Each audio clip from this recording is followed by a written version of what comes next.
Hope you can hear me. On behalf of the Mauritius Research and Innovation Council, I wish to welcome all of you to this webinar on the use of digital technologies to address the pandemic. As you are aware, the COVID-19 pandemic has put the country in a very vulnerable situation, and all sectors, including tourism, agriculture, education, food security, the banking sector, I think the list is even longer than that, have been badly hit. And the government and industry are being compelled to turn towards digital technologies to face the challenges. So in this webinar, we will listen to 3 MRIC-funded projects where the presenters will showcase the use of digital tools in the fields of agriculture, education, and provision of professional services. So special welcome to our presenters, Mrs. Rubina Rampersad from the University of Mauritius, Mr. Ashwin Dripal and Mr. Varun Patar from RL Malak, and Mr. Vikash Lal Singh from Acuity Services. Before we proceed to the presentations, I will ask the Executive Director of the Council, Professor Bauren, to make his introductory remarks. Professor, please. Thank you. Thank you very much, Madhvi. Welcome to all participants and welcome to all presenters. Indeed, this is our series of webinars following the completion of projects at the MRIC, funded by the MRIC. And today we are in the series of projects that were approved under the special call for COVID-19, which was launched in April 2020. So we received more than 252 projects, and out of these, 26 were approved, 17 have already been completed, and 9 are still ongoing. And indeed, there have been very interesting deliverables with regards to the 17, including those which are being presented today. So these deliverables have been, in fact, very useful for the country in the new normality. And indeed, we at the level of the MRIC are still in the I would say, in the way of funding projects that will have impact deliverables for the country and to address specific, I would say, issues and problems. As such, following the COVID-19 call, we had a number of additional calls to address pertinent issues. We had, as you may be aware, we had the Blue Resilience Call. We had also the Fast Track Innovation Initiatives, which have already been awarded. We had also the Enterprise Booster Innovation Scheme, the Special Rodrigues Scheme, and now we are addressing the Public Sector Transformation Scheme. The MRIC indeed is engaging itself very actively on various fronts pertaining to innovation. We have currently ongoing our National Innovation Challenge. You may have heard the adverts on radio and also on the media. We are launching shortly our National Innovation Campaign, which will last for a number of months across the island, across all sectors, and which will indeed culminate in the organization of what we call les Assises de la Recherche, du Développement et de l'Innovation in January 2022. So we are building up regards to innovation, and indeed we have our classical schemes which address pertinent issues pertaining to interaction among stakeholders, industrials, and academics, and our special goals. So today we have 3 projects one from the University of Mauritius, as Madhvi just spelled out, one from Arel Malak Technologies, and the other one from Acuity Services. So I'm sure what will be presented today would be really pertinent to the current COVID-19 situation, and also will address pertinently and heavily the problems that the country is facing right now in the new normal. So without much ado, I will allow Madhvi to carry on and to present the three projects and the presenters. Thank you very much.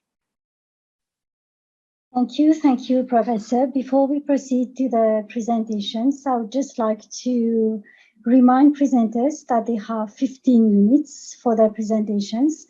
We'll take 5 minutes question after each presentation. Participants can also put their questions in the chat box. We will just choose a few of them. And if ever there are more questions, we can either take them at the end of the seminar, or we'll just email the participants and they can you can get in touch with the presenters for very specific questions. So our first presenter is Mrs. Robina Ramparsad from University of Mauritius. Mrs. Ramparsad is a trained educational technologist working at the university with more than 25 years of working experience in distance and online learning. She has been involved in the design of distance education and online programs, and she holds postgraduate qualifications in educational technologies, distance education, leadership development in ICT, and the Knowledge Society. So the project is on ensuring quality in online teaching and delivery in higher education institutions in Mauritius in line with SDG 4. Mrs. Ramparsad, the screen is yours, please.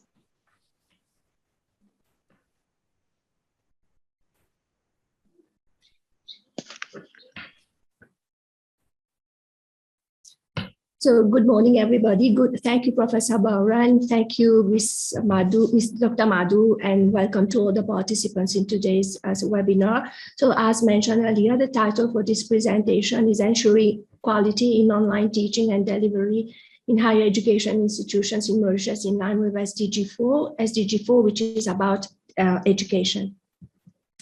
So this project is a joint collaboration between the University of Mauritius and Open University. We had Professor Mui, who was the project leader until October, but she had to step down when she became, of course, the commissioner of the Higher Education Commission.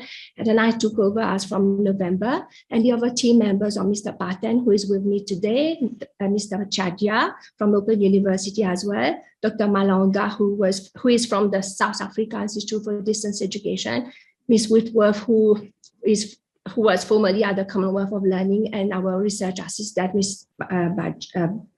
Bachua. So the project background is about what happened to the higher education sector since March last year.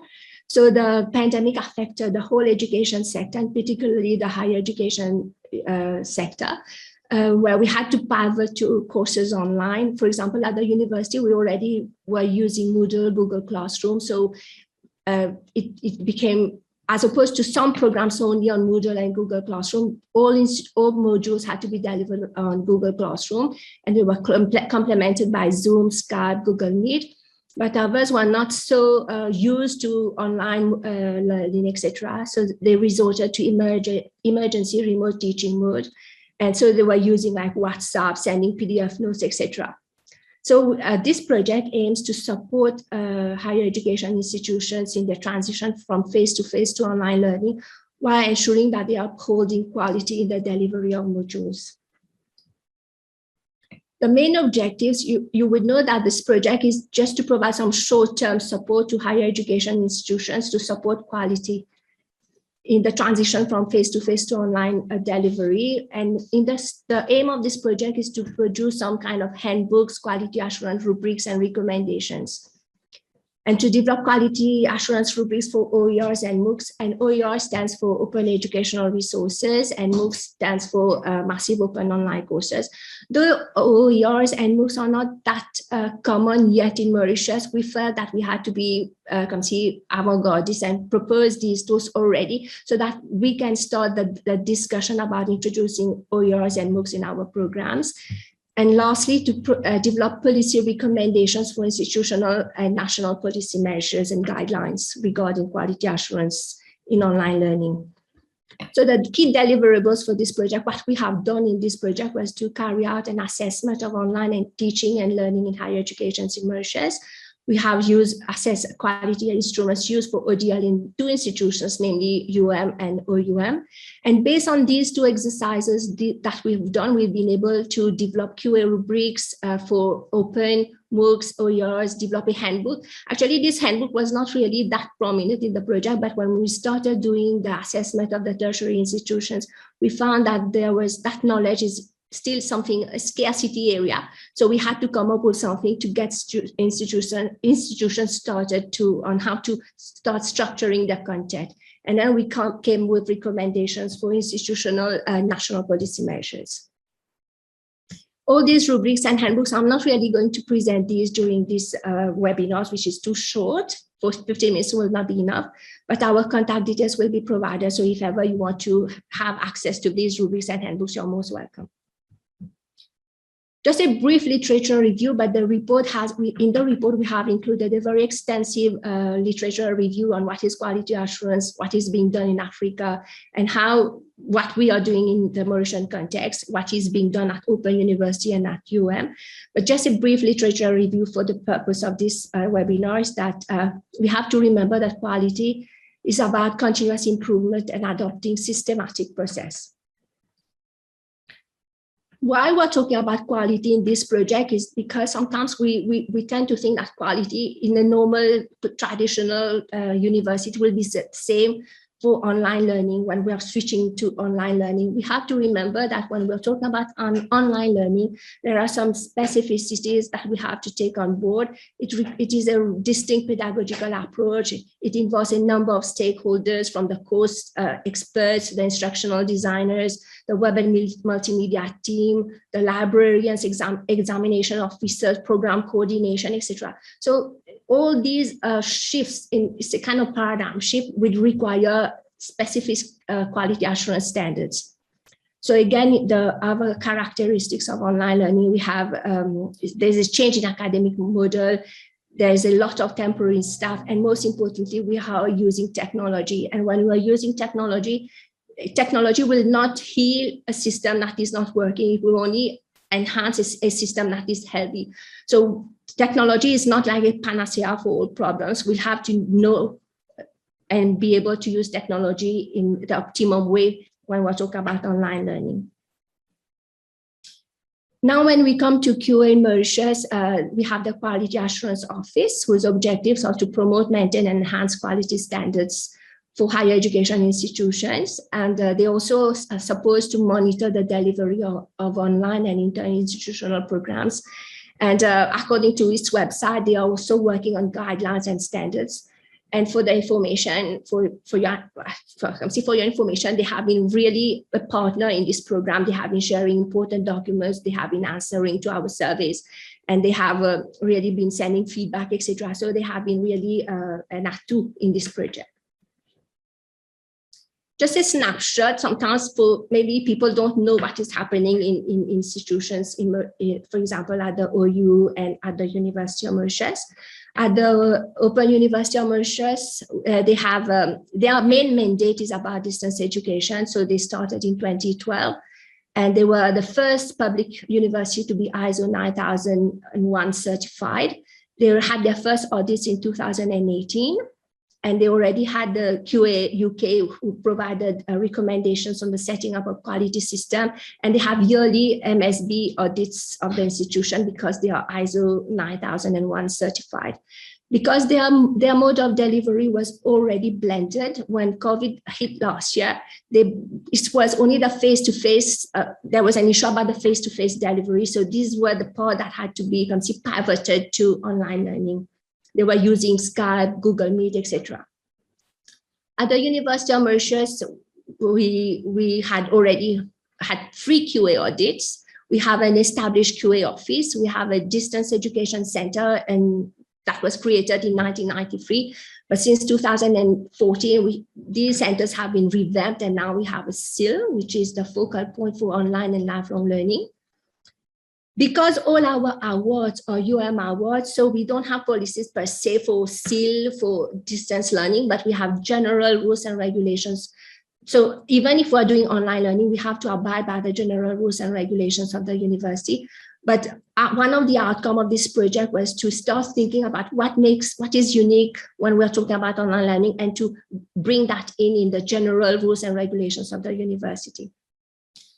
Last year, when we had COVID at SIL, for us, it was business as usual because we were already on Moodle, we were already on Canvas, etc. So it was a seamless transition. And whereas faculties, they had to reinvent themselves quite quickly. But prior to March 2020, the university had already been sharing guidelines about how to use Google Classroom, Google Meet, etc. So we were more or less prepared. And after we resumed in July 2020, University of Mauritius, they came with a digital transformation policy, which looks at everything from delivery, to training, to access to equipment, etc., for the UOM, so that to enhance our preparedness. And this project is about online and blended learning. We also added OERs in this project and MOOCs. As I said, OERs is open educational resources, because when we're talking about online learning, we don't reinvent the wheel all the time. Sometimes we use existing resources by doing the proper, abiding by the proper copyright rules, etc., like Creative Commons. And so with this project, we also provided guidelines for OERs and MOOCs.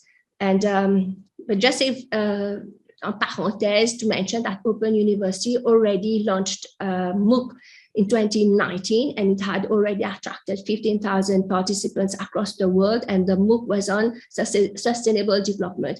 And when this MOOC was launched, the team was kind of skeptical about the response, but it proved that even if we're a tiny dot on the world map, if we showcase something unique, something special, even a small country like Mauritius, we can attract students. And one of the recommendations of the project that will come out will be that we have to start working together, like interinstitutional collaboration more often, so that we can position Mauritius as an innovative and important player in the global arena. I think these past experiences have shown that we can do so much in Mauritius if we partner together.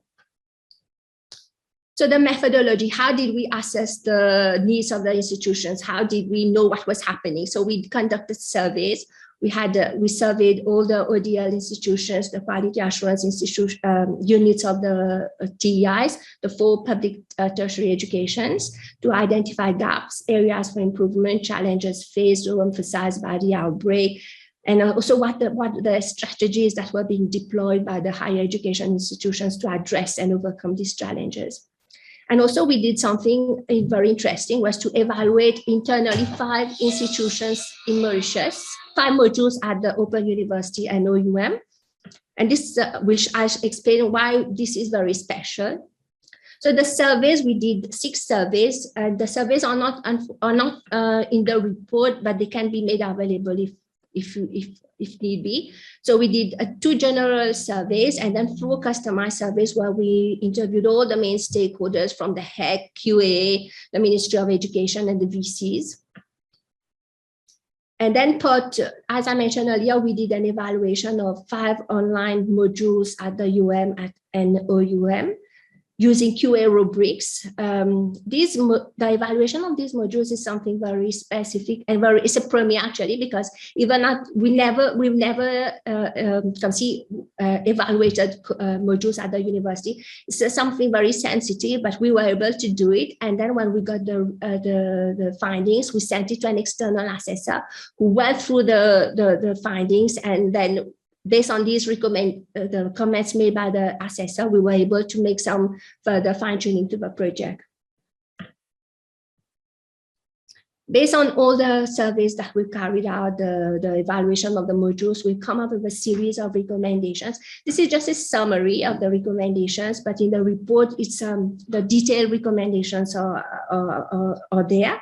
And these recommendations, when we came with the first draft, we sent all the recommendations to the higher education institutions, the QAA, the HEC, etc., so that they could see what was relevant, what was not relevant, and to ensure that they own the recommendations. So the general recommendation was that to have, we found with that people don't see the difference between online and blended learning and remote teaching. So we thought that to start with, we need at the level in Mauritius to start having a common understanding of key terms and the jargon to get it right. And something that came very often was that to have policies and procedures for online and blended learning at national level. We felt that this was missing. Each institution were doing their business in their corner, not talking to each other. And we felt that there was a need to have something at national level. And of course, these policies and recommendations have to be adapted to each institution's reality. For example, whatever Open University is doing will not be the same for University of Mauritius, because for us, online is complementary. It's not our main mode of delivery, but at OUM, it's different. Their culture is different. Their mandate is different.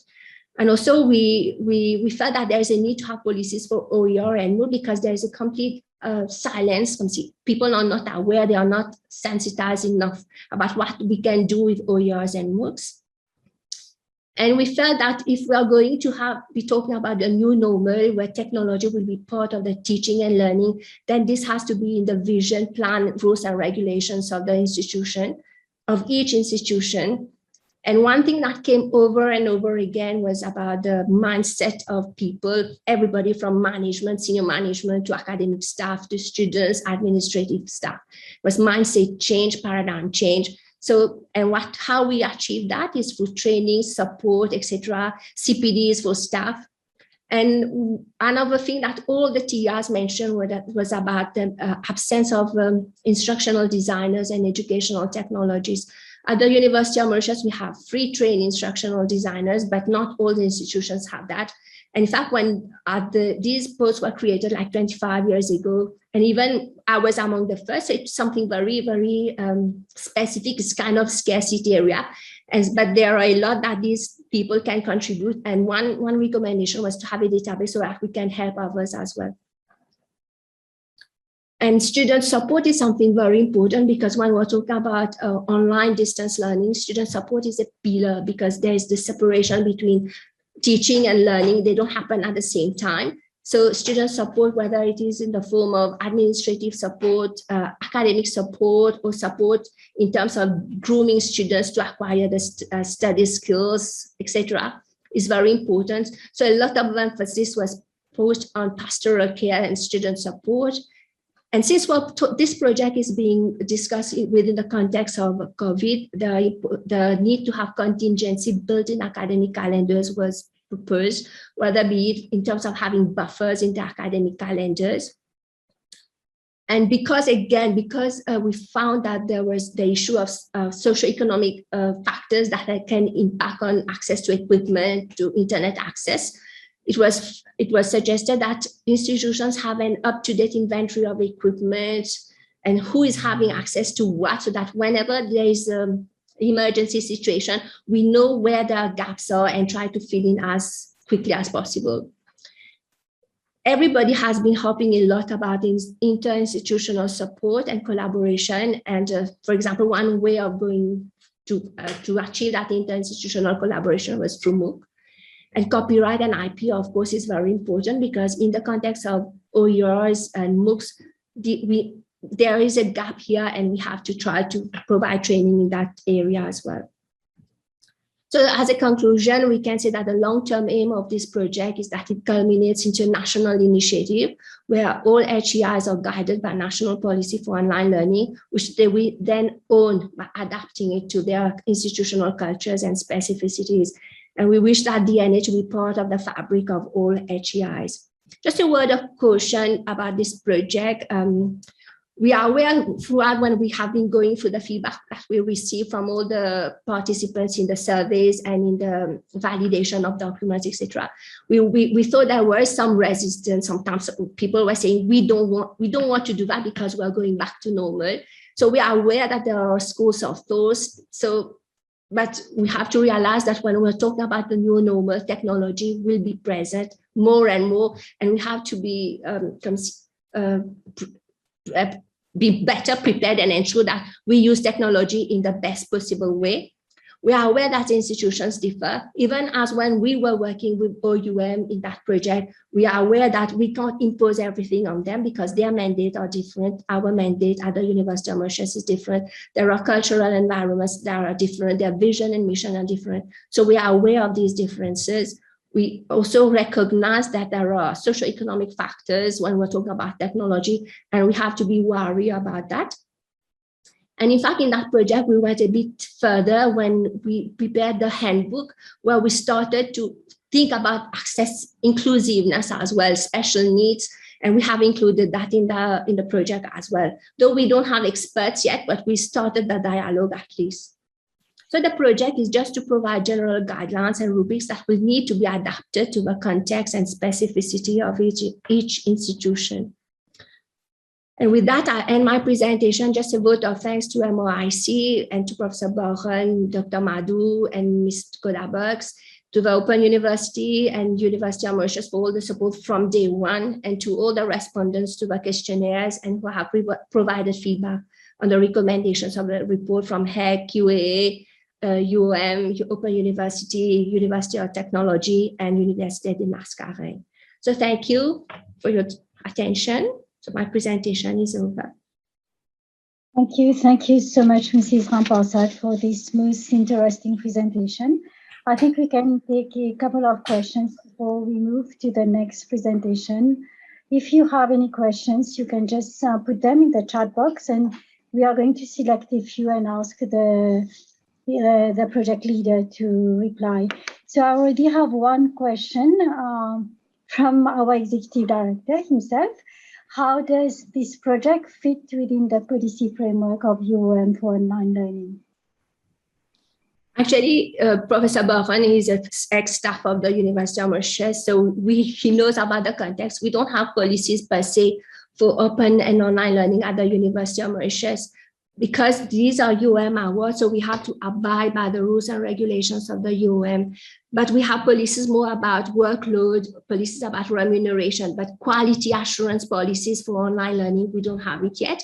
And as an offshoot of this project is that we have started to get interest from all faculties, and we are coming up with a proposal. And this policy for online learning will be under the responsibility of our center with representatives from all faculties and the QA unit.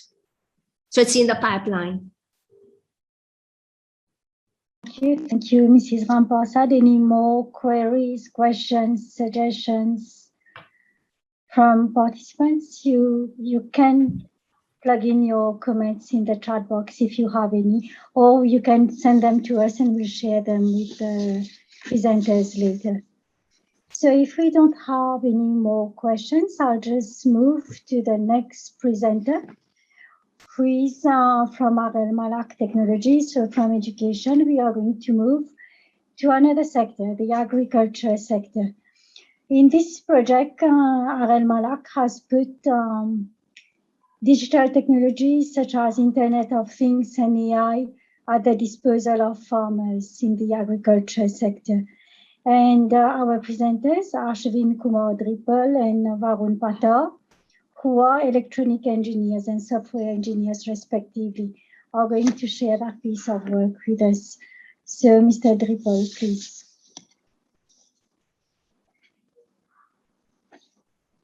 Thank you for the introduction. First of all, I would like to thank MRIC for funding our research and development project, namely Agritech. So, what is Agritech about? As its name implies, it's agriculture coupled with technology, or as commonly known, precision agriculture. Our project is actually mainly concerned about automating irrigation and fertilization processes for farmers. So some background for our project. The aim is to provide farmers with the right tools to optimize on resources and protect their crop while promoting sustainable farming. We shall thus empower farmers by supporting them with an IoT-enabled system to monitor critical parameters like humidity, temperature, and NPK content in the soil medium, while automating irrigation system and incorporating a weather forecast and actual soil parameters, integrate a perimeter intrusion system that will notify the farmer in real time in case of intrusion, and help farmers to forecast yield based on growth parameters. So our three objectives of this R&D project are firstly, to provide farmers the ability to remotely monitor and control parameters for the growth of their cultivation. Secondly, to provide a tool to farmers to perform yield forecasts and resources optimization. And thirdly, to give peace of mind to farmers as far as protection against intrusion detection is concerned. All these objectives are with the goal to increase yield and quality of crops, decrease wastage and cost of production, and also deter theft. So what's in there in our AgriTech? We've got IoT-based field equipment that is a LoRaWAN network with 3G capability, air temperature and humidity sensor, a sensor node, light sensor, soil temperature and moisture sensor, soil NPK sensor, actuators, and photo beams. And also we have our cloud-based platform, which provides a front-end dashboard to farmers, where farmers will have their live collected parameters presented to them, and as well they can take actions from the platform. My colleague Varun will elaborate on the nature and the functionals of these components, as you can see here on our slide. Thank you, Ashwin. So the heart of our system, as you can see on the picture, is a gateway on which resides a web service that can communicate to the middleware on our cloud platform. The gateway is a device that broadcasts a LoRaWAN network, and through this network, it speaks to the sensor node, air temperature, the humidity sensor, and also to all actuators. LoRaWAN was selected as a communication medium because of its large coverage. That is up to a radius of 11 kilometers, which means the sensor node, the air temperature, and humidity sensor, along with actuators, can be positioned as far as 11 kilometers away from the gateway, which suit large cultivation field around the island. The sensor node is a device to which the light sensor, the soil temperature and humidity sensor, the NPK sensor, and the perimeter intrusion detector are two wired. That is, the sensor node collects all the data from these sensors and broadcasts in real time the collected data to the gateway. As for the actuators, these are the devices that ride the water pump and fertilizer pump and to speak to the gateway through the same LoRaWAN network. As for the cloud platform and services, we have as shown in the next slide our middleware, which collects live data from the gateway and which stores it in the database. Another function of the middleware is to integrate AccuWeather through its API so that our platform can retrieve weather forecasts and display same on our web application. Now, speaking on the web application, this is a graphical user interface that our user will have access to, and this service also resides on our cloud. We'll go through this interface just in a few moments. The AI engine, as you can see on the diagram, This also resides on the cloud as well, and uses data that are stored in the database to the middleware to calculate prediction, which is displayed on the GUI. So we will now proceed to our next slide, so demo time. Let me just switch windows to showcase the GUI. So the first thing is to log it into the system.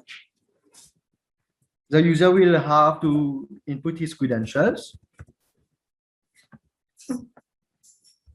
Upon login, the user, as you can see, the user will be redirected to a dashboard where it will show him real-time information about each sensors. As you can see, you have soil humidity, soil temperature, atmospheric temperature, the intrusion count. Below, you have nitrogen. Excuse me, Mr. Dripal, I think we can't see your screen. I just see demo time. All right. Okay. Just let me try to share again. Okay. Sorry about that. Let's go back to the login page. Yes. Let's log out. Yeah. Yes.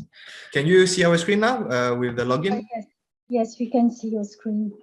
All right. So as I said, the user will have to input his credential.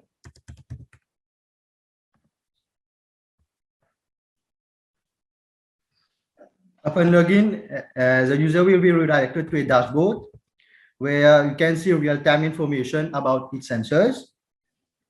You have soil humidity, soil temperature, atmospheric temperature, intrusion count.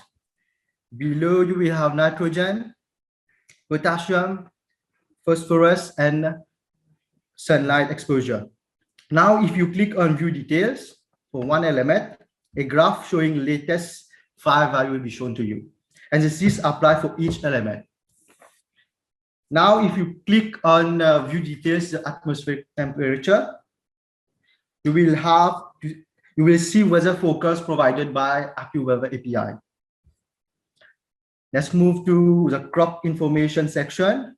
Here you will find details of the planted crop. For example, for this project, we have used lettuce. So you will have details for this plant. On the device automation tab, here the user can trigger pump manually in case there is an issue. That is, they can switch the water pump on or off. And the same goes for the fertilizer pump. If there is an intruder, the alarm will trigger. The user can switch it off without going to the field. Now, when you can see the automate button, when you trigger this button, the system will monitor all elements provided by sensors. And if there's any change, a specific pump will trigger to take remedial action. And let me also tell you that in the same process, notification will be sent to inform the user. Now let's move on to the history section. In this section, you will see both tabular and graphical details will be found for all elements in one place. So okay. Now on the register plant tab, the user will be able to register a plant by adding threshold for that plant, and this value will be used in the automation process. So that is for the demo part. Back to our slide. Over to you, Ashvin, for future enhancement. Thank you, Varun. Thank you, Varun, for the live demo. Can you see our slides? That's fine. Yes, we can see your slides. All right. Okay. So one of our future features, our AgriTech project, is an enhanced graphical interface for the users. This GUI 2.0, which we have already been working on, it will be very user-friendly and intuitive, as you can see on the snapshots that we have on the slides. Next enhancement that we have is on the yield forecast capability. That is, we're working on the AI engine to give more accurate predictions, but this will take time as the AI engine will better itself over numerous cycles of cultivations. Next is to have a greater coverage in terms of intrusion detection, as for the time being, our photo beams have a maximum coverage of 200 meters. And lastly, but not the least, integration with drones and PTZ cameras, where we will be able to send drones to intrusion points to capture video footage of intruders, and the drones would as well automatically track the intruders. PTZ cameras would have the same functionality, that is focus on intrusion points and track the intruders. That's it for us for our presentation on our AgriTech project. I would like to thank you for your time, and questions are most welcomed. Thank you, Mr. Pato. Now, questions, if anybody has any question. I think I can see one already. I can see one from, yes, go on. Okay, can I just ask something? From what I've heard, it's a very technology-driven information that you are bringing to agriculturers. So very high-end technology being used. So do you know how much it will cost you per acre? Have you ever worked out the rate of how much it will come to like a small planter or a big planter? Yes, actually, we've been working. We are actually going to market in the next few months. And the cost for this type of sensors and the whole system would be soon be available. But to tell you, for 1 acre of land, we would require 4 units of the sensors. That's recommended. Yeah. No, but is it targeted at small planters or big ones? How big are big? Yeah, actually, it could be small planters. It could be small or big planters. It depends on the farmer itself, who are willing to adopt technology into their farms. Okay, no, it's just a question of cost effectiveness, because investing too much on the technology and then the yield of the crops. Unfortunately, I don't have the costing right now with me, but what I can say is that it's not expensive. It's affordable. So say, for example, you have 2 types of crops in the same field, and each one necessitating a different approach when it comes to fertilizers. How do you deal with that? Actually, in our GUI 2.0, our AgriTech 2.0, we'll be having this kind of functionality whereby the farmer will be able to select like 2 crops onto the platform with different needs in terms of NPK, even moisture levels. Okay. Yeah. Okay, thank you. Thank you very much. Okay, so we have one more question from Jacqueline Sezier, who thinks this is an extremely interesting presentation. In fact, she's asking about the radius of action of the sensors and how many sensors would you recommend for 1 hectare plot of land? What is the initial investment required?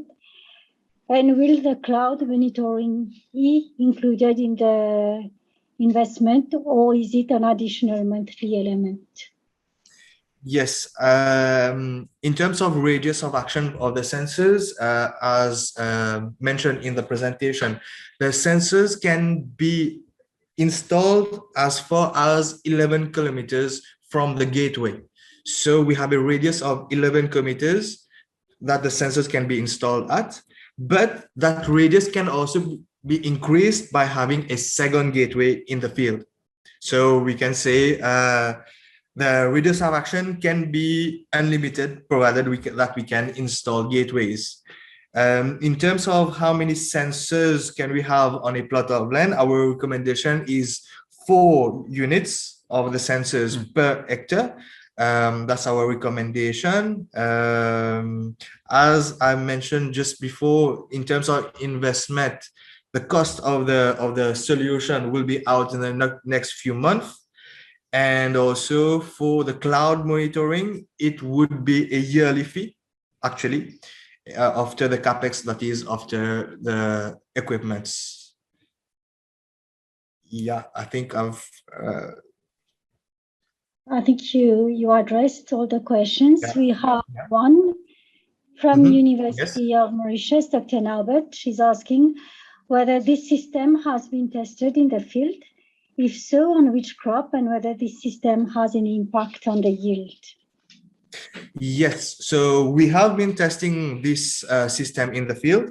We have been testing using lettuce as our test crop. But unfortunately, because of the post-confinement, actually this year we have had some hiccups in monitoring the yield production, the yield versus the normal one. We are actually in one another cycle. So as from this cycle, we will be able to give a better insight on the impact of the yield. And we have time for a last query. How Yes, do you please. bring the technology to a small farmer?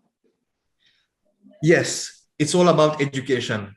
It's all about showing the farmer the benefit of having an IoT system to help the farmer actually. When we'll be going to market, we'll be doing sessions with, we are targeting an authority to help us, to guide us to meet farmers, to have conferences, to explain to them how this small IoT system can help them, can give them a peace of mind in terms of cultivation. Yep. Any questions?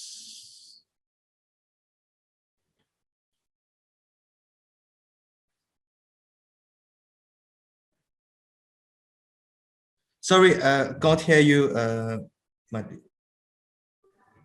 Okay, I'm sorry. I think I was on mute. So thank you. Yeah. That's fine. Thank you, Arel Malak team. We'll now move to the last presentation for this session. So we'll now hear from Mr. Lal Singh, an IT professional from Acuity Services Limited. His presentation will be on what he calls Tibulo. Tibulo is an online marketplace connecting people in need of a small job or service to those who can perform the job.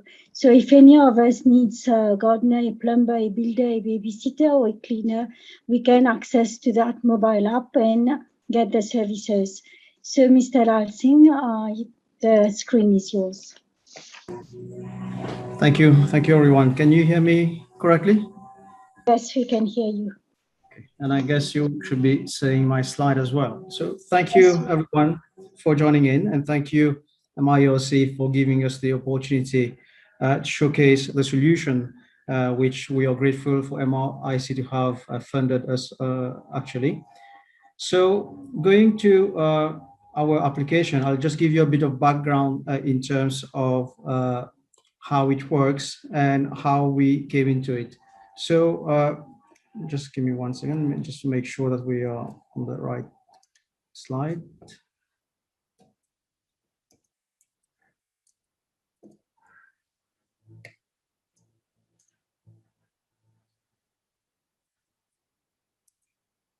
Baby, please, just one slide I need to unhide.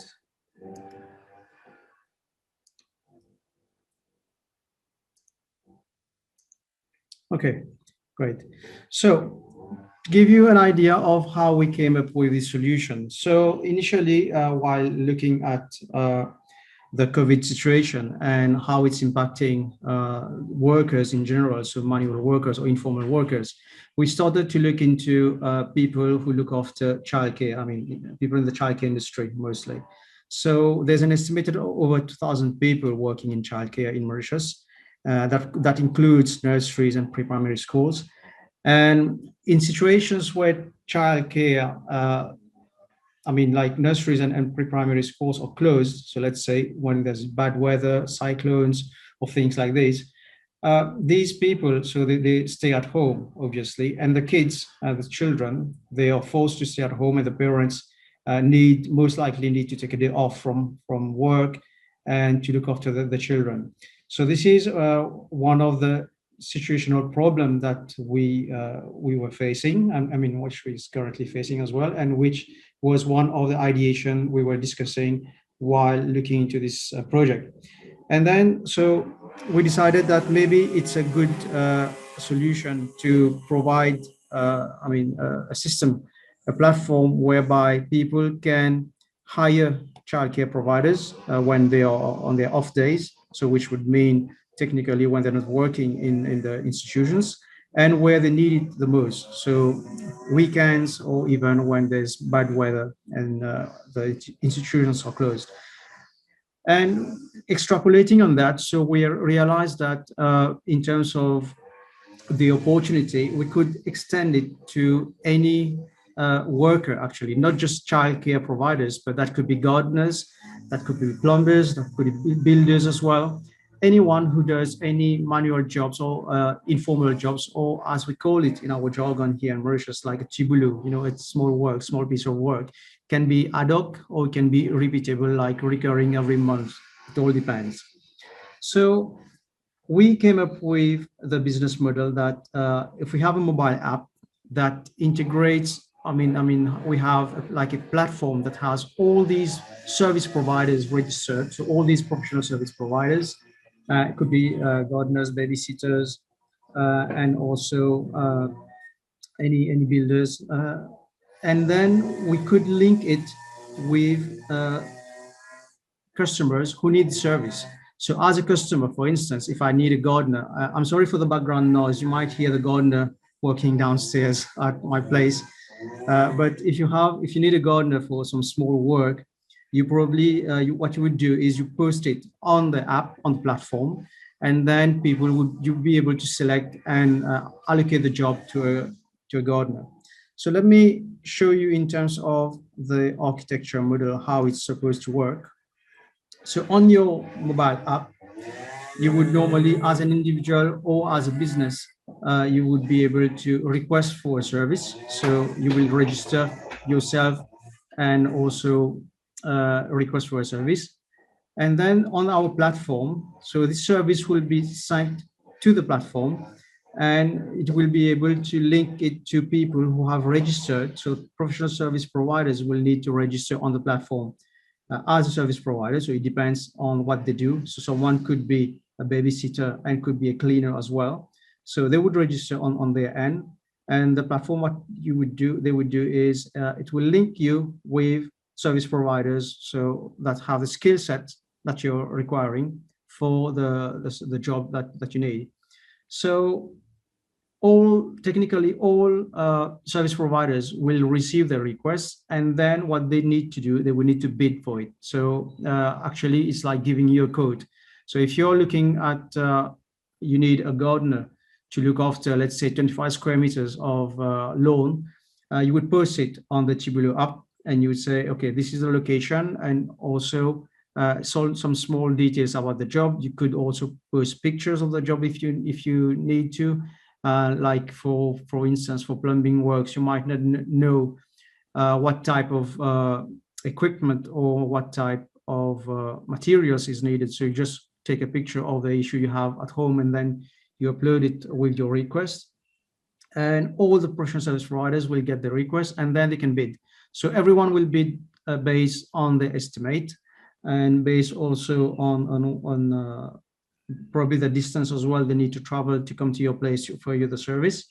And the professional service providers would also have a rating based on previous work. So you could potentially select the best provider from the list based on the price they provide you and the rating that they have based on the previous work they've done. So what we're doing actually is bringing a marketplace that links services with people who need the service. And on top of that, so what Tibulu does is it links with payment service providers. So actually, the idea is that we want to make the experience for customers as smooth as possible. So in cashless transaction. So when paying someone, it pays directly to their bank account. And then the professional service provider as well is like it's easy for them to receive their money right on the spot. So instead of, for instance, some people they would do work and then they would get their payment after a few days. In this context, we want to have the payment credited to their bank account on the same day, on the spot. So the payment service providers, then what they would do is we have partner banks with which we're currently working with, and they would process the payment. And this will mean that we'll deduct payment directly from the customer account and credit it to the professional service provider account.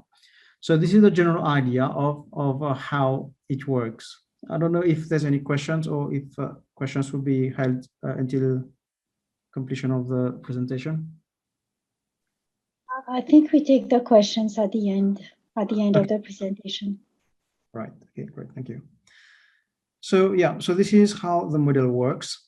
And in terms of how it's supposed to be generating income as well. So we want people to be able to book services just like Uber. I think if people on the call, I mean, if you know about Uber, how it works, it's the same principle as well. So it's a marketplace that links a service to a demand. And the way we want it to grow is that this could be extended to other geographies as well. And in terms of revenue generating model, so as a platform, we'll be taking a minimal fee on the transactions that pass through the platform. And the fee is really very minimal because that's just the cost for us to maintain the platform and eventually evolve it in the future. So in terms of the model, as I said, it's the same as Uber or other apps that you have, the platform providers. And this is how it's going to work. So, and just to note that we mentioned about the ratings of professional service providers, but professional service providers could also rate customers. So how courteous, for instance, they are and how cooperative they are, how good they posted their job request. So like as a customer, if I have a bad rating, which means like I'm not, people would not want to work for me as well. So it's all about maintaining service quality on both sides, whether it's as a customer or as a professional service provider. So both of them can rate each other. So given that our app, I mean, it's a mobile app. So what we've done is provided a few screens to show how it works. So basically, when you register on the app, you can register either via your social media accounts or Google or even Apple ID.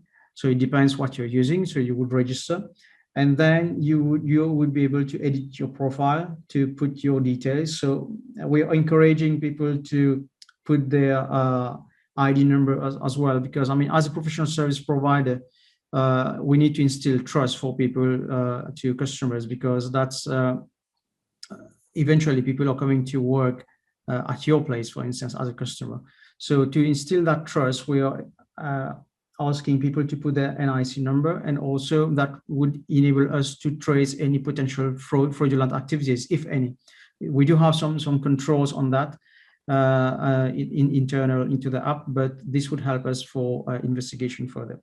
So you would put your contact details and your main address. So for instance, that would be your default address. But at any point in time, you could potentially have multiple addresses, and then you request for a service at one of those addresses. In terms of the services that can be requested from the app, it's non-exhaustive actually. So we've listed a few here, but as we evolve, as the app evolve, and as people start using our platform, we will grow in terms of services. So for instance, you could be looking for private tuition. So if someone to give private tuition on a specific topic, you could be looking at accounting work. So you have someone you want to do some accounting work for you. You could be looking for someone to perform a delivery, whether it's a document, parcel, or even food delivery. So like, for instance, you could order something at the restaurant and don't want to pick it up, and then you hire someone on the platform to pick it up for you. you could have home care services, so that could be from home nurse, elderly care, or even pet care. And if you have general renovation works, so like construction, repairs, it could be installations of specific equipment, or even swimming pool cleaning, for instance. So you could request those. And there are some screens that show you for services that you've already booked, so like you've already allocated to professional service providers, so you could potentially view it. And just to go through the process to book a service. So for instance, I want to book a babysitter. So it will give you a few tips for that particular service, what type of information you need to provide so that professional service providers are able to give you an accurate code, and you get response as well from professional service provider. Technically, in the sense, I mean, for the case scenario that we are seeing on the screen here for a babysitter, we'll need to put the start date and time. So for how long do you require a professional? And then also the address. So which address you want to the service to be provided. And then navigating through the screen, you choose your address, you choose the details. So for each type of job, you might have different details. So for instance, in the case of a babysitter, you would say how many children you want to be looked after and what are their age, and whether there's any additional information you need to put on it. If it were the case for another type of like, I don't know, maintenance job, you might as well upload some pictures, and then you send the request to the platform. As a professional on the other side, so we encourage professionals to be registered, so they would need to have their BRN number as well, and then potentially certificate of character. So that will come up later on stage, but it's not mandatory on the platform right now. It gives them an overview of the type of, I mean, how many jobs they've completed and what's their rating. In terms of registering as a professional, so they can register as multiple service provider. So someone doing could be a driver, could be a cleaner, could be a maintenance person as well. And then on the third screen that you can see is request from customers. So they would get requests directly on the app, and then they can select the request and bid for it, and then they would be able to do the job. So this is a bit about, I mean, the screens that we've tried to showcase. I mean, there's a lot of screens on the app, which might not be effective for us to go through into that presentation. But the idea is to give you an overview of how the app works and what are the services that you can hire from this app. And also, eventually what we're going to do is grow the list of services, of course. But right now, we are doing the integration of banks, with the banks. This is taking a bit of time because we are negotiating the rates, and also it's a bit more complex. But otherwise, the app is ready. It's already being used in terms of we're testing. We're doing the beta testing with a small group of people which are currently using it. And for the sake of the testing only, we are accepting a payment by cash, and we're not taking any fees from those transactions. But otherwise, once we integrate with the bank, then we'll roll it to the public at large. So then we're working on the marketing plan as well, which is ready, but we just need to push the green button for that. So this is about it from my side. From our side. Not sure if there's any questions or any queries on the app. Thank you, Mr. Lalsing. In fact, you do have some questions. I'm going to read them to you. One is, there have been similar applications developed based on this concept since last year. How do the developers factor in interconnectivity with other apps or systems in the future? And who vouches for the quality and security of service providers? The third one is how about linking this to sourcing of casual labor in the agricultural sector? How do you link your system to the agri-tech system, which was just presented, for instance? And the last question is on data protection. You ask for national ID numbers and other personal info. How do you secure the data, and are you GDPR compliant? Yeah, okay. So I'll take the first question. Maybe we would need to be reminded of the other questions because we can only see a few ones on the screen.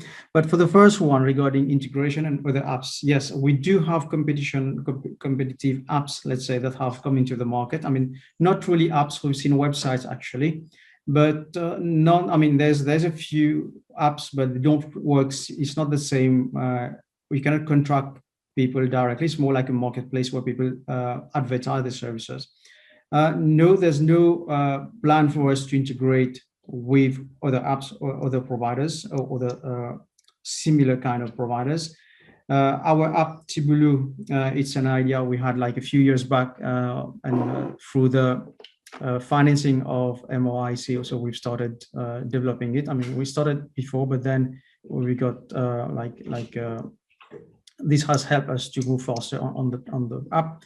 And the concept is very much unique in the sense that although we do have similar, let's say, providers, but it's quite unique. So we are processing payments.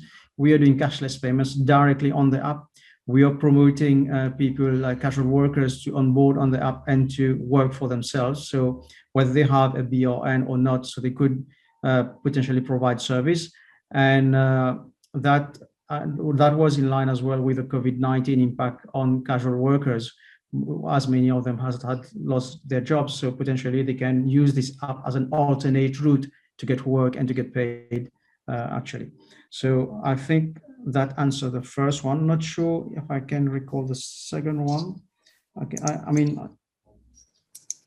not sure. I can see the one who is GDPR compliant. So yes, let me answer on this one. While we check all the other questions. I myself, I'm an ISO 27001 certified auditor, so which means that I would typically audit and certify organizations when it comes to information security, data protection, and GDPR. So alignment with Data Protection Act of 2017 of Mauritius and the GDPR Act as well. So given my background and my emphasis on security and data privacy, we did do a data privacy impact assessment on this app, and we are securing the data. So everything is encrypted, and we have secured database that we're using. And also we have security in terms of it's linked directly with the phone number and the email address of the person. So when someone is logging in, we do that kind of validation. And yes, there is also a privacy policy on the website that people need to abide to if they are using our app. So they know what they are engaged into, and the data subject rights are clearly listed there. So they do have all the information they need with regards to the legal framework. And probably there are two more linked to the security. Who vouches for security of service providers as well as quality? And could you explain about the bidding and how the service providers are chosen for particular jobs? Yeah. So normally when a service provider is registered on the app for the first time, so we do what we call a background check. So we would contact them. So once they're on the app, to activate the account, the internal process is for us to contact them to validate their credentials and make sure that they do have like the skills required, and also they are able to practice in terms of the field of expertise, in the sense that, okay, we would not be able to vouch the expertise, but they would get the opportunity to work, and will validate the KYC. So no one as a provider would not be, they would not be activated until we validated the KYC. So that's from the ensuring that we have genuine providers on the platform. And I think, sorry, I missed out the second part of the question. The second one was on the how do you choose the service providers? How do you do the bidding as well? Yeah, so the bidding actually, so let's say I'm looking for a gardener and 20 service providers would bid, would get the request. Sorry, they will get the notification on their mobile phone, on the app, that there's a new job posted that matches their skill sets. Do they want to bid for it? So they will get the notification. If they click on the notification, they would see the details about the job. So where it is, what time, what date. I mean, where it is, they won't get the exact address. They will get only the region, and they can bid. So they would put the pricing and some comments as well in a field where they can say, okay, the pricing includes transport or exclude transport, or it could be like subject to how much material is being used as well. So they could put anything into the text, and then that they would send it to the customer. So on the customer end, they would receive these requests, or these bid requests, but potentially 4 or 5 requests, let's say, as an example. And then they would see who are these professional service providers who are quoted for the work, what are their rating, what their previous employers, let's say, have said on them in terms of quality of service, and they would see the price, of course. And the customer is able to choose then to whom they want to allocate the job. So typically a customer would give someone who has the highest rating and the lowest, let's say, matching rate as well. Yeah. And there is one on how many professional companies have registered to the portal at this point. And there is a comment about whether there is any possibility about linking this to sourcing of casual labor in the agricultural sector. So, for example, would you link your system to the Agritech system, which was presented earlier? In terms of further integration, we can explore. So the Agritech system seems quite interesting to us, and we'd need to look at it from that perspective, because that's new to us as well. So yes, I mean, in terms of further growth, we would look at further integration in terms of the possibilities. So yes, we could potentially link casual workers. And in terms of professional companies, so at the moment we have not onboarded any professional companies, but the idea is that yes, as a professional companies, let's say someone providing cleaning services, the company could register as a professional service provider. So it's not just casual workers, individuals, professional service providers, but as a company as well, providing that type of service, they could register and bid on the customer request as well. And on the other side, the customer could be an individual, or could be a company as well, who needs, I don't know, an ad hoc service. And in the future, what we're planning to do as well is to set up recurrent service. So as a customer, I could hire the same service every month or every 2 weeks, and I could even eventually hire someone specifically, in the sense that, okay, I work with someone, I'm happy with the service, and I want to rehire, I could do that via the platform. So these are the future enhancements that we're currently working on as well. Thank you, Mr. Alsing, for your presentation and for replying to the queries. Before we end the presentation, I have 2 more questions for our friends from RL Malak Technologies. One is, I don't know whether Ashwin Kumar Dripal, yes, we're here. Still here. Okay. So the questions are, how is the intrusion count being made? What sensors are being used? Are the pumps IoT enabled, or how are they IoTized? And how do you validate the sensors in terms of their sensitivity? Okay, all right. So in terms of intrusion count, we are actually using quad photo beams, that is sensors that are infrared based, which is able to detect over a span of 200 meters. Actually, this is one of our pain points, because 200 meters is quite small for plantation lens. So what we are doing right now is we are exploring the possibility of using other sensors that would enable us to monitor larger spans, for example, kilometers. and then we'll integrate that into our Agritech project. And in terms of the pumps, actually, yes, they are not IoT enabled.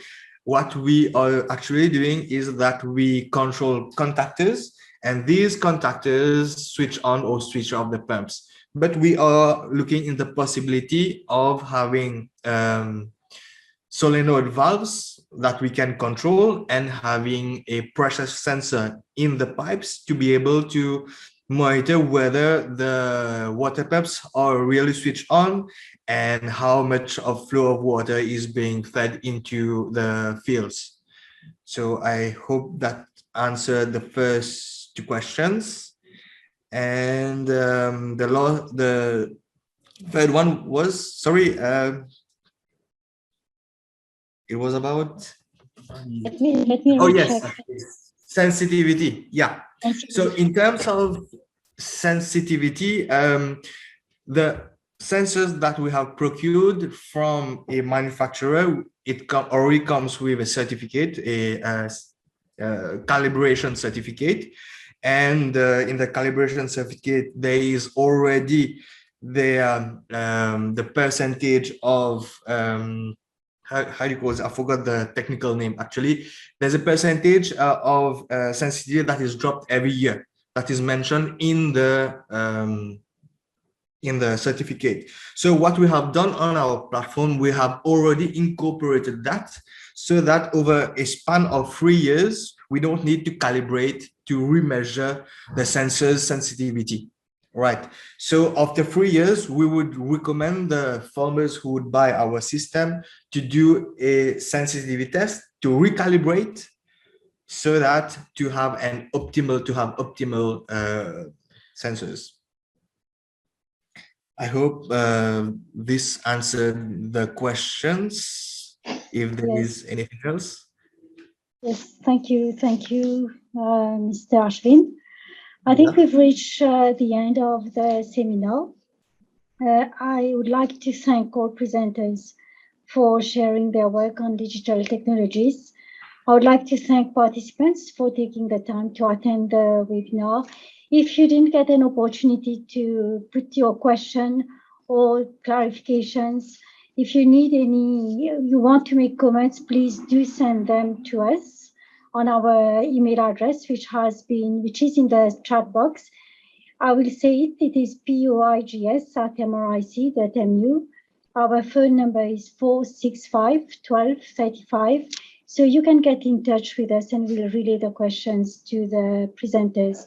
On this note, ladies and gentlemen, goodbye and keep safe. Thank you. Thank you. Thank you. Bye.